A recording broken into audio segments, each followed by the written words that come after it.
G'day, I'm Derek Fildebrand, publisher of the Western Standard. Today is May 18th, 2023, and you're watching the Alberta Report, our daily updates from the campaign trail. I'm joined today by Western Standard opinion editor Nigel Hannaford. Good to be here. And Western Standard news editor Dave Naylor. Hello, Derek. We're also going to have our Alberta legislative reporter in Edmonton, Arthur Green, joining us, as well as one of our Calgary reporters, Jonathan Bradley, joining us in a moment. We're going to be talking about the big debate coming up tonight, but also news that came out yesterday afternoon, NDP claiming that one of the UCP candidates is transphobic. That was definitely on my bingo card for this election. The ethics commissioner has finally come out with her report, released just moments ago, that slapped Smith on the wrist a bit for talking to Tyler Shandro about pardons for people convicted of nonviolent COVID charges during lockdowns, etc., but also clearing her entirely of anything appropriate with prosecutors, as was alleged by the NDP and the CBC. Surprise, definitely on my election bingo card, a fourth NDP candidate exposed now with links to communism, sharing pro-communist materials, etc. Before we get going, though, I just want to thank my favorite sponsor, the Canadian Shooting Sports Association.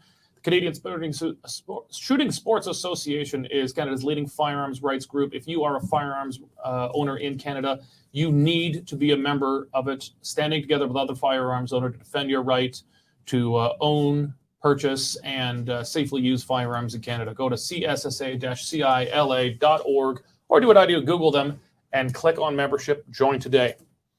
Okay, we're going to start with the big debate.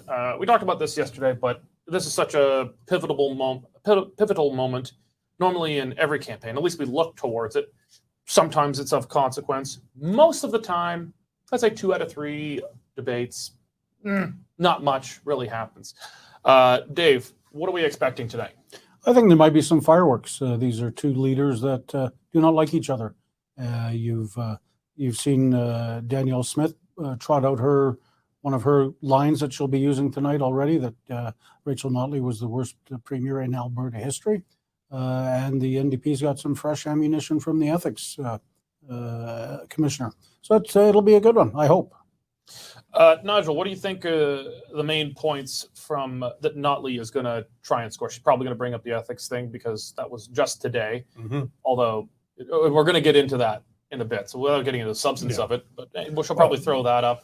But a number of other things as well. Well, the whole NDP campaign has not been based on policy. It's been based on attempting to undermine the character and the competence of Danielle Smith to be premier of the province. So, yes, absolutely, they'll start off with the ethics commissioner. They're going to go back over things that she has said in 17 years, 20 years of public punditry when she was thinking aloud, and say, look, never mind what she says now. This is what she really thinks, and you should be very, very worried about this. Mm-hmm. So I would expect there'll be new material for sure. You can bet that they will try and trot out something that the UCP hasn't had time to just think, well, what would we say to that? But I do suspect that the Premier is pretty quick on her feet as a general rule, and probably handle those things. Dave, what do you think the main points Smith is going to get across, both in terms of promoting herself and trying to take Notley down a peg? Well, I think she'll talk about how well Alberta is doing right now, economically speaking. Leading the nation again in growth. She'll talk about the jobs created, and she'll basically say, "Look, we're on a good path.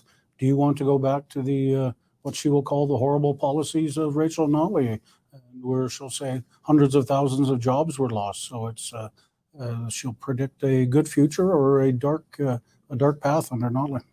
Shocker on Shock Street. Exactly. I will do a better job than the other guy. Exactly. All right. Well, we're going to have live coverage of the debate tonight, starting at 5:40. We're going to have our own panel just in the very quick lead up to it. Not very much time spent on that. We'll go to the debate starting at 5:40 here. And, of course, us sitting around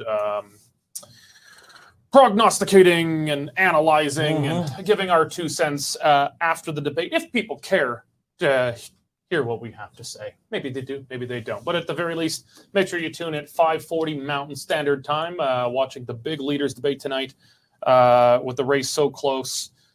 Even just a few points that move from this debate really could decide who's going to be government on May 29th. All right, well, we're going to bring in Western Standard Alberta legislative reporter Arthur Green into the mix now. Yesterday, the NDP did another oppo drop. It's fairly frequent they're doing these oppo drops. The media do pay attention when information comes out about UCP candidates from their controversial pasts. Not so much if they happen to be, I don't know, Maoists or communists. Not a word there, and we'll get to that in a bit. But the media do pay attention if there's something that comes out about UCP candidates. And Arthur, the NDP came out with a claim, maybe a recording or at least a transcript of a recording, that they say proves the UCP candidate in Lacombe-Panoka is transphobic. The Alberta NDP is actually calling for Jennifer Johnson to resign. It released an audio recording from last fall when the NDP claims that Johnson is heard making these transphobic comments. The comments were, "It does not matter that we're in the top 3% of the world. Who cares that they got 89% in chemistry 30?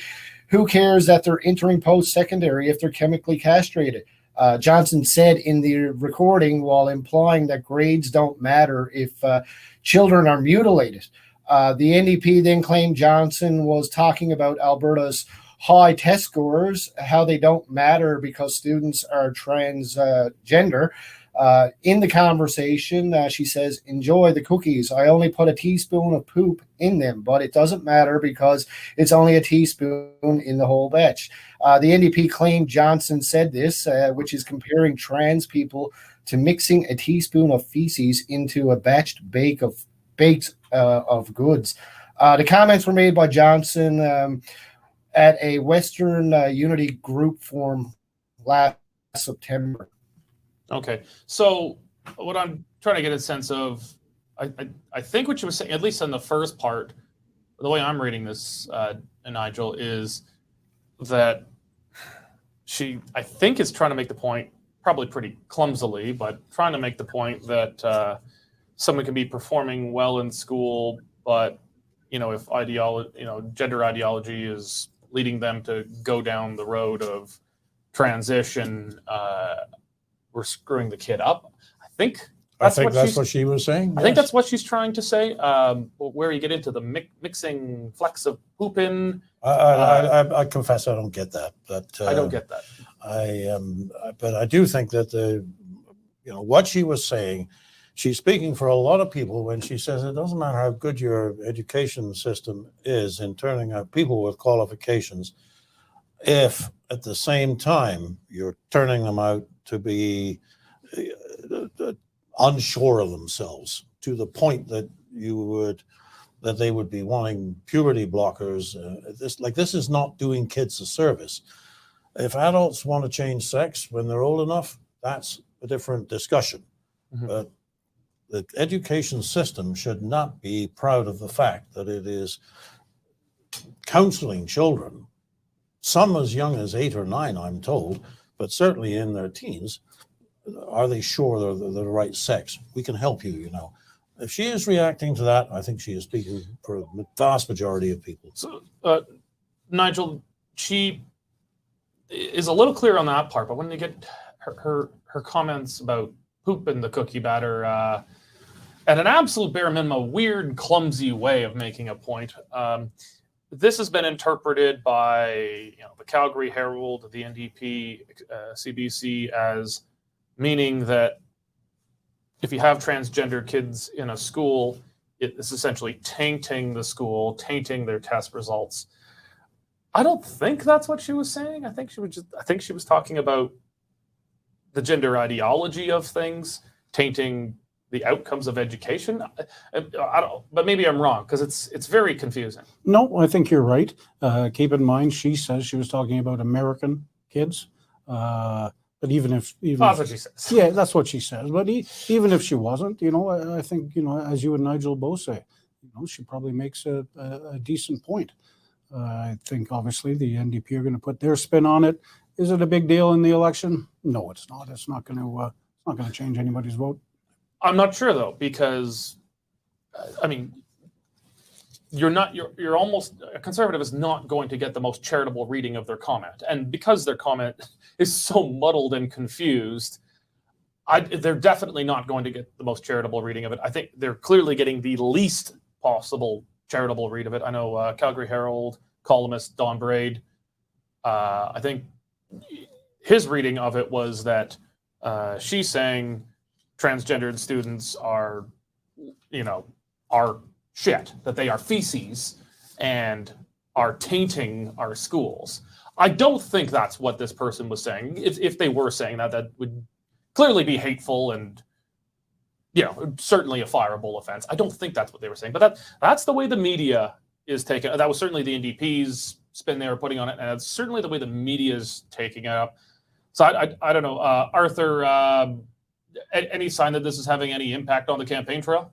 I wouldn't believe that it would affect the campaign trail, Derek. I mean, I spoke with the United Conservative Party yesterday, and they told me that she already addressed the issue about the NDP claims. Johnson did tell me that the comments she made were last year and were based on what she saw parents experiencing in the United States, not Alberta classrooms. She said the situation in Alberta is quite different.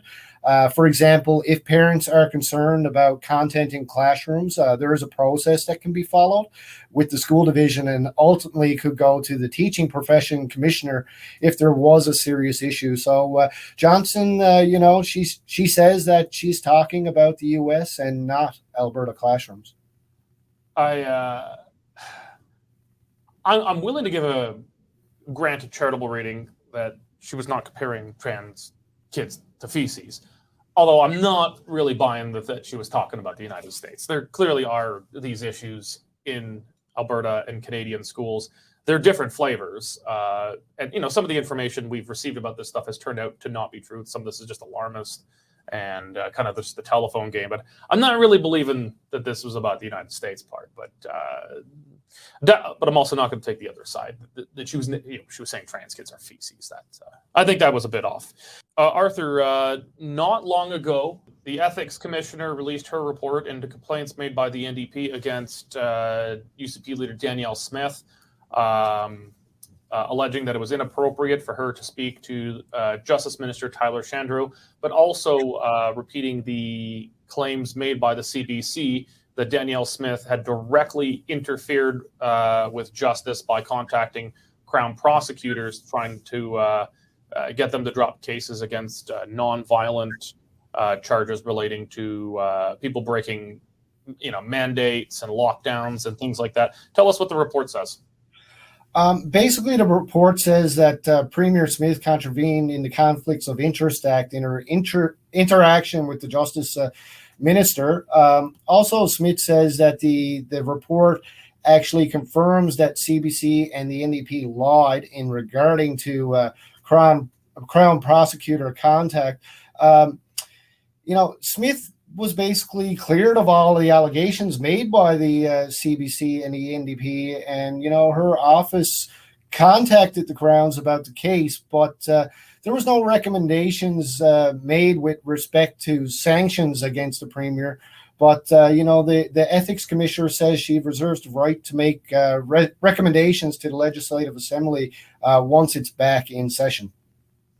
So, Dave, it's a hot, cold story. Good news, bad news. Bad news, she has been kind of slapped on the wrist for talking to the Justice Minister, Tyler Shandro, about this, that was maybe kind of leaning on, that could be perceived at least as putting pressure on him to do this, because he's also the Attorney General. That's an important role that in Alberta at least is combined with Justice Minister. But then exonerating Smith from the CBC's allegations, which she has filed a notice of defamation for, or at least warned that she'll go to take them to court over, that she had directly contacted Crown prosecutors to lean on them. I think that was definitely the more serious of the charges. That would be direct intervention, interference in the justice system. On balance, though, the way this will play out in the media, the way it'll play out in the campaign trail, is this a good news or bad news report? Bit of both. The bad news is she has been found guilty of contravening the act. As she points out, well, how is a premier supposed to get legal knowledge from the justice minister if you can't ask him about it? So she's had her hands slapped about that. Has admitted it, but basically says, what am I supposed to do? Could the ethics commissioner give us some advice as to how a premier can get some information? Smith is going to claim a huge win on the CBC and the NDP, and it is. They went for weeks with damaging headlines saying that Smith had directly tried to intervene.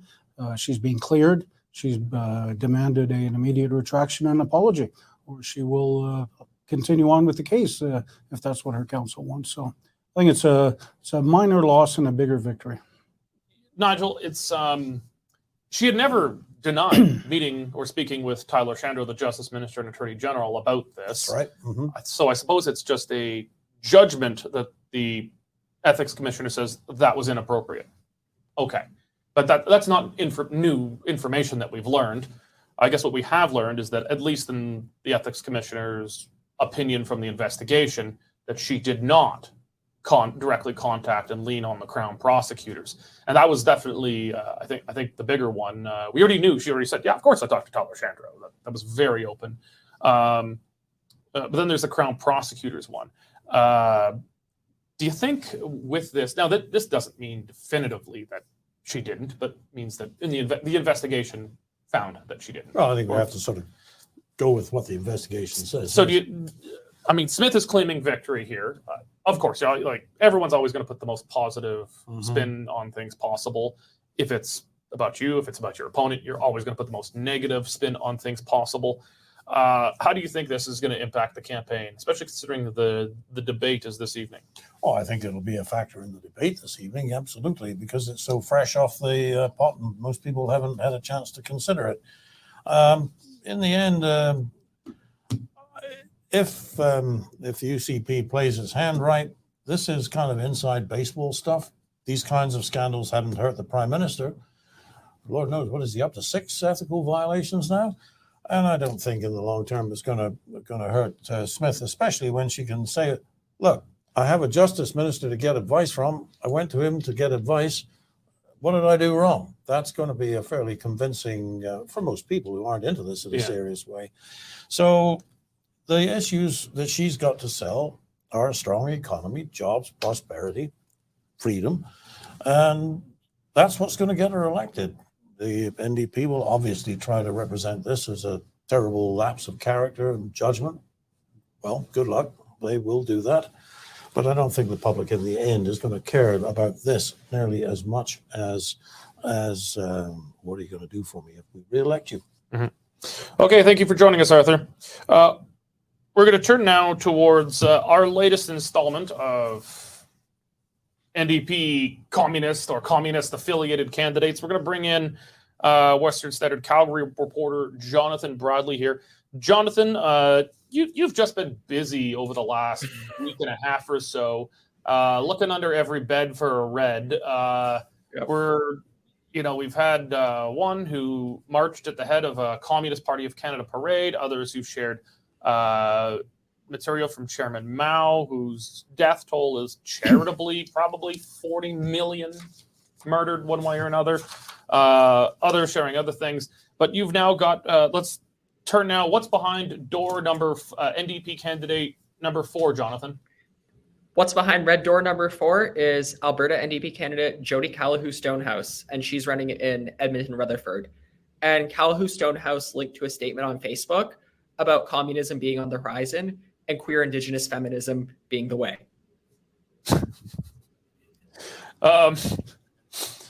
Okay, so I just did the math in the back of my head. I think we're day number 18 of the campaign. That's 4 communists. So we're averaging a new communist every 4.5 days. So it's not every week, but not every day, somewhere between there. every 4.5 days, we have a new communist coming up from the NDP ranks. Dave, this is bizarre. So, Jonathan, can you repeat the quote again? So, Jody Callahoo Stonehouse, who's running in Edmonton Rutherford, shared a statement on Facebook about communism being on the horizon and queer Indigenous feminism being the way.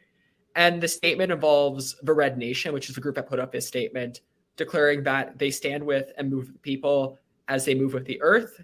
And they talk about the masses and how we're uniting with the masses. And they mention how they're going to take on they're going to go to the streets carrying the torch as the revolutionary moment flares. And they speak about imperialism and how it's bad and how they're going to change society. Okay. This is bizarre on a few levels. One, yes, NDP candidate sharing pro-communist material, but it actually reads like something the alt-right would say. This sounds like something a really genuine right-wing extremist. And I'm not saying right-wing extremist the way like the media flippantly throw around the term far-right. I mean real far-right, where they think that gay people are going to make us communist. You know, if we have gays, if we have Indigenous people, if we have these minorities, we're going to turn into gays. Can you my Alex Jones sounding? They're turning the friggin' frogs gay, you know? Like it sounds like a conspiracy theorist from a genuinely far-right person who says if we have gays, we're going to turn communist. And bizarrely, I guess this is not meant this is not meant as a right-wing thing. This is the left saying we're going to have these groups here and that will lead us to communism. What the hell, Dave?